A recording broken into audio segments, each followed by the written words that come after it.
I've never made or even used the Model O extensively, but I've owned 6 of them. Out of the 6 that I've owned, 2 of them had issues with the cable, which needed to be replaced. 2 of them had issues with the switches, which were either double clicking or just didn't work. And 2 had issues with the sensor, which a quick firmware reflash fixed. Honestly, I just enjoyed fixing them up and selling them because they were so easy to get into.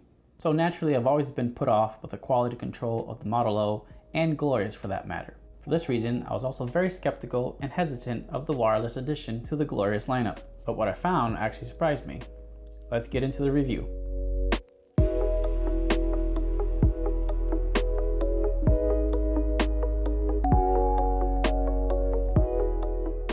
If you've ever owned or seen a Model O before, then you know exactly what to expect from the wireless version in terms of design.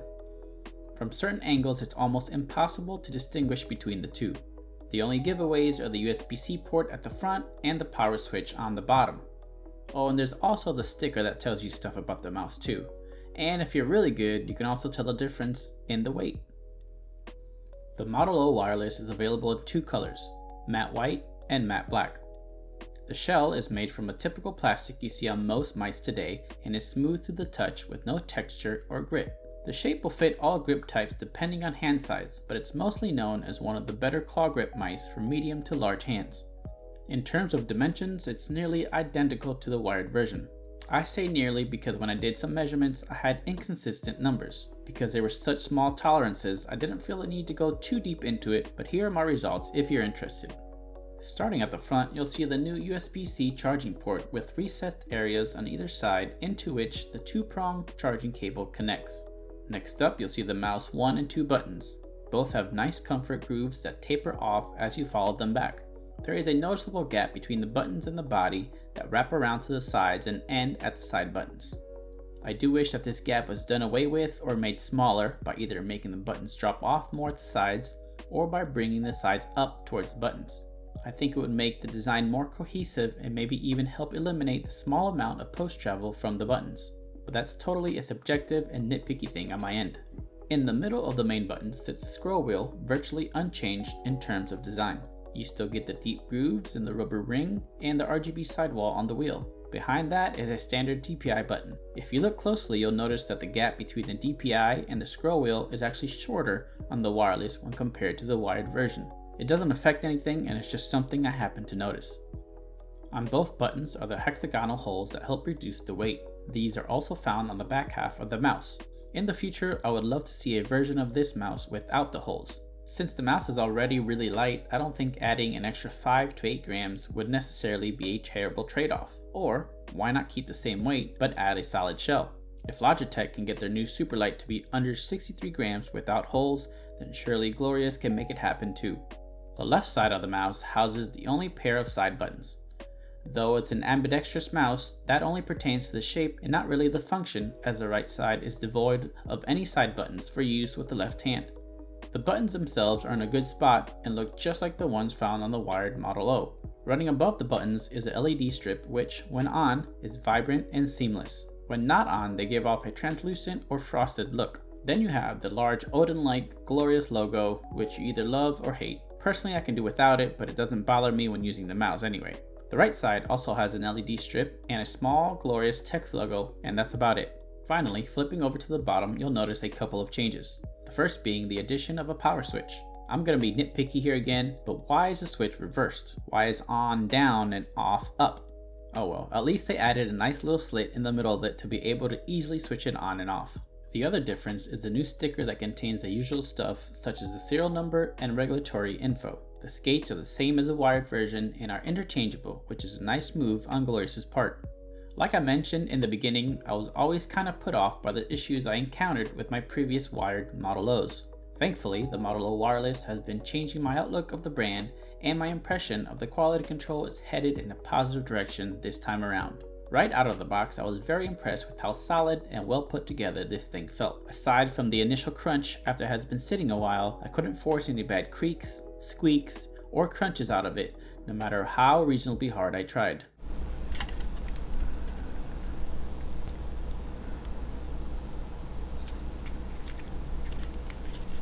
The only thing that came out of that was a slight flex at the top when pushed down with force and on the sides when squeezed. Aside from that, there's a very faint rattle from mouse 1 and 2 when shaken up, and that's it.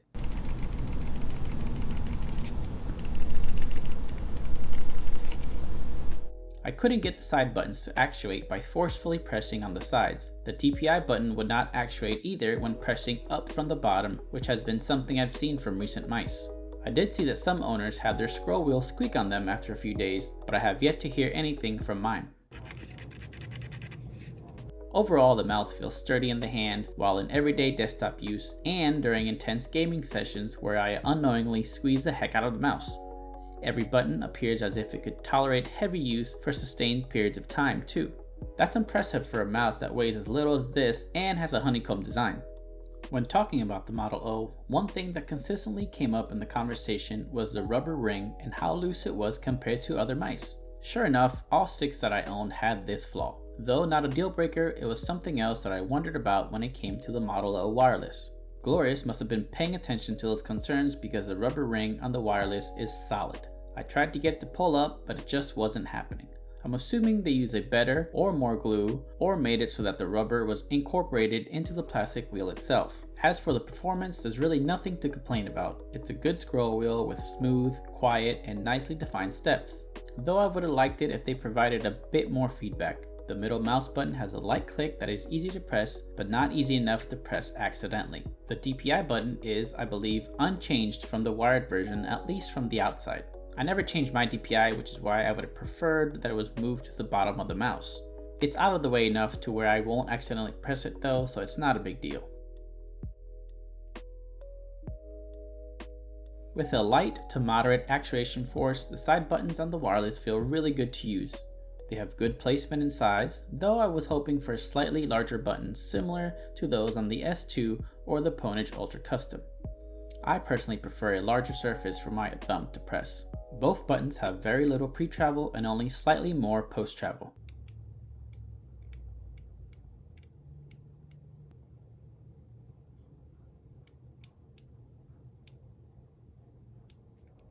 One thing I noticed on my copy was that the front button has more post-travel and the click is more muted when compared to the back button.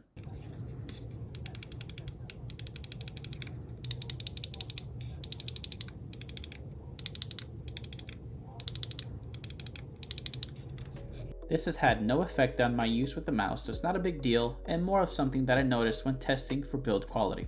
For the first few hours, the 100% PTFE skates felt scratchy, but after a while they became noticeably smoother on my Ling Yun mousepad. Other than that, these skates are pretty good and I don't have the immediate urge to replace them like I do with other stock skates. The shape and size of the skates are the same as the wired version, making them interchangeable. Last but not least, please remember to take the protective blue film off the skates. You would be surprised how many people forget this. With the help of the ubiquitous PixArt, Glorious set out to develop their own sensor, which they call the BAMF sensor. According to Glorious, the sensor offers a tracking speed of 400 inches per second with an acceleration force of 50 grams, a max DPI of 19,000, and up to a 1,000 Hz polling rate. I couldn't find a definitive answer on this, but I believe that the sensor is based on the PixArt PMW 3389 when you compare the specs on the datasheet. I could be completely wrong about this, and I'm sure somebody on Reddit knows the answer. How does it perform though? Well, long story short, it's excellent. In my real world use, I had no issues with tracking, DPI deviation, spinouts, acceleration, or sensor lag, which is to be expected from a top tier sensor. Essentially, any good modern sensor in today's world is indistinguishable from one another, and the technology has become so good that it has basically plateaued, which I believe is why it's nearly impossible to detect the differences without super technical testing. In a blind test, I can't imagine anyone being able to tell the difference. So yes, the BAMF sensor is ranked up there with today's best, and I could not find any real-world flaws during my usage. Though not the best clicks I've tried, the Omron 20 million switches feel really good in the Model O wireless. If I had to guess based on feedback alone, I would say that they're similar to the KLGM 4.0 at its heaviest, but actually closer to the KL 8.0, with the lightest being the Omron 50 million like the ones found on the older G Pro wireless. I hope that makes sense. Both are crisp and feel satisfying to use with an immediate and reassuring feedback. There is minimal pre-travel, noticeable post-travel, and a little side-to-side wobble.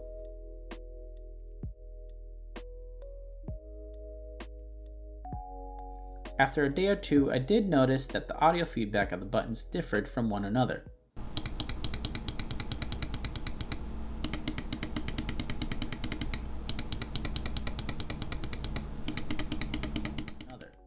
The left click has a higher, sharper tone, and the right click has a lower, more hollow tone. This could be attributed to the subtle differences between switches or possibly something with the endoskeleton. With that being said, this did not affect how the switches felt or performed for me.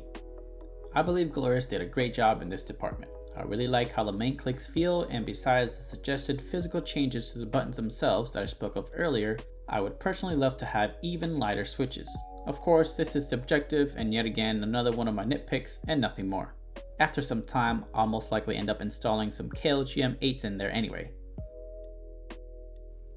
Coming in at only 71 grams on my scale, the Model O Wireless follows in the steps of the current top-tier wireless mice available today, and weighs even less than some, such as the Razer Viper Ultimate. That weight appears to be evenly distributed with a good center balance too. Though the current trend is mostly lightweight gaming mice, I'm glad to see it continue on with this mouse.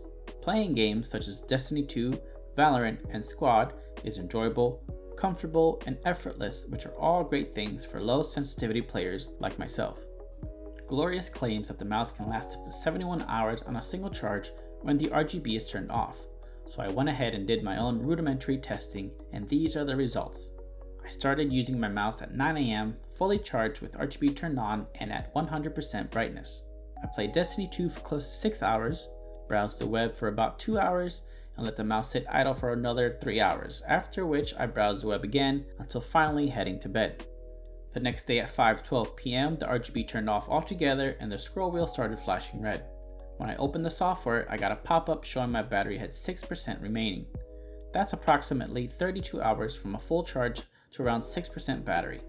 After receiving the notification, the mouse remained on for close to 3 more hours, finally turning off completely at 7:50 PM. So in total, from full charge to dead with RGB on, the mouse lasted for nearly 35 hours. Essentially half the time that Glorious states when the RGB is off. With the RGB turned off, the mouse lasted for 74 hours, which is more than Glorious advertises. As far as the usage, I played Valorant, Destiny 2, and Squad for a combined total of about 8 hours, and 2 hours of browsing, after which I went off to bed. In both instances, I never powered off the mouse. I'm pretty satisfied with the battery life, and I'm glad that it lasted a little longer than advertised. I bet you could even squeeze more out of the battery if you were to turn off the mouse when not in use. What I'm not happy about though is the charging time. It takes almost 2 hours to go from dead to fully charged. I do wish that this was cut down drastically, seeing as how almost every other electronic I own has fast charging capabilities. Thankfully, you can use the mouse while it's being charged, so it never truly dies as long as you're okay with being hooked up to the charging cable. I also don't like that the only way to find out how much battery life you have left is by opening up the software. Even then, it's not very helpful as it only shows battery bars instead of a percentage. Since the software is running in the background anyway, I think having a subtle toast notification fade in on your screen would be helpful. To be fair, the RGB going off and the scroll wheel flashing will probably be enough for most people. There is also a keybind function that you can assign to one of the buttons that will make the scroll wheel flash green, yellow, or red depending on the current charge. Included in the box is a 6.5-foot black paracord cable that is really nice and flexible.